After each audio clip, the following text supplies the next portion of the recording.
2 cup சாமை rice, 3/4 cup வந்து பழுத்தம்பருப்பு. ஒரு 1/2 அன் ஹவருக்கு ஊற வச்சு வச்சுருங்க. ஃபஸ்ட்டு முந்திரி ஆட் பண்ணிக்கோங்க.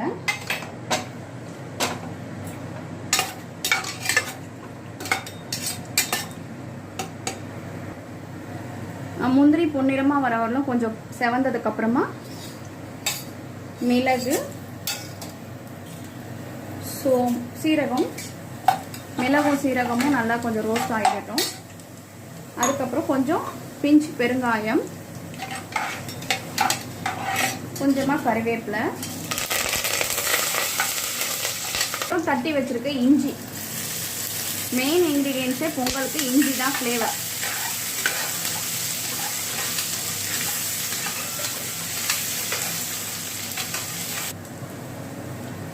எல்லாம் நல்லா ரோஸ்ட் ஆயிடுச்சு.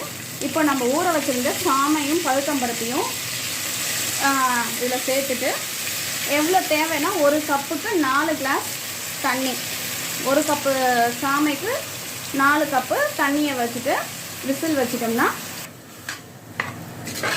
இப்போ வந்து நம்ம 1 கிளாஸ் அரிசிக்கு 4 கிளாஸ் தண்ணியை வச்சுக்கலாம். மெஷர் பண்ணி ஊற்றிக்கலாம்.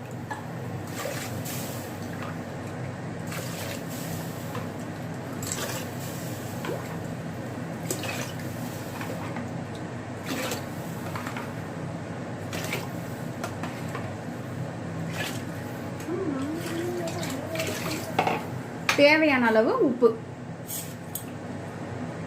உங்களுக்கு தேவையான அளவு உப்பு செக் பண்ணிட்டு ப்ரெஷர் வச்சிடுங்க. 4 விசில் வரணும்.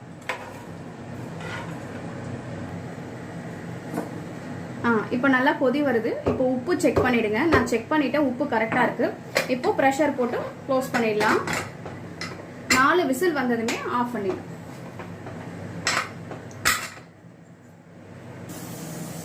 பொங்கலுக்கு சைட் டிஷ்ஷாக வந்து தேங்காய் சட்னி ரெடி பண்ண போகிறோம். அதுக்கு வந்து நம்ம பச்சை மிளகாய் வந்து அப்படியே அரைச்சோம்னா நம்மளுக்கு செட் ஆகாது ஒரு சிலருக்கு. அதனால அதை நல்லா ஆயிலில் லைட்டாக போட்டு வதக்கிடலாம்.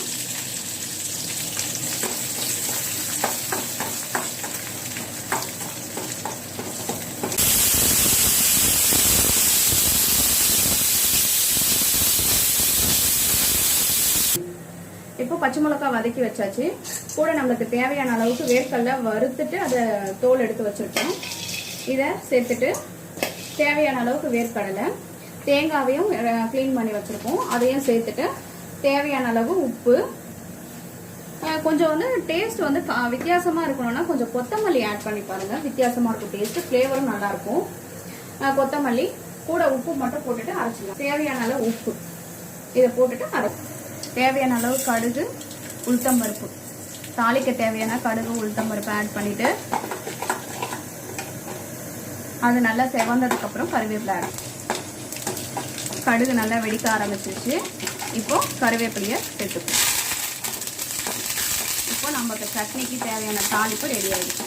சட்னியை அரைச்சி நம்ம கிண்ணத்துக்கு மாற்றியாச்சு. இப்போ நம்ம தாளிப்பை சட்னியில் ஆட் பண்ணிடுவோம். இந்த சட்னியை செஞ்சு பாருங்க. கண்டிப்பா பொங்கல், இட்லி எல்லாத்துக்குமே வந்து இது ஒரு தனி டேஸ்டா இருக்கும். ட்ரை பண்ணி பார்த்து இப்போ நம்ம பிளேட்டுக்கு சர்வ் பண்ணிக்கலாம். அதுக்கு பெஸ்ட் காம்பினேஷனா இந்த சட்னி கண்டிப்பா நல்லா இருக்கும். நீங்க ட்ரை பண்ணி பார்த்துட்டு எப்படி இருக்குன்னு சொல்லுங்க. இந்த பிடிச்சிருந்தா லைக் பண்ணுங்க, கமெண்ட் பண்ணுங்க, ஷேர் பண்ணுங்க, சப்ஸ்கிரைபும் பண்ணிடுங்க மறக்காம.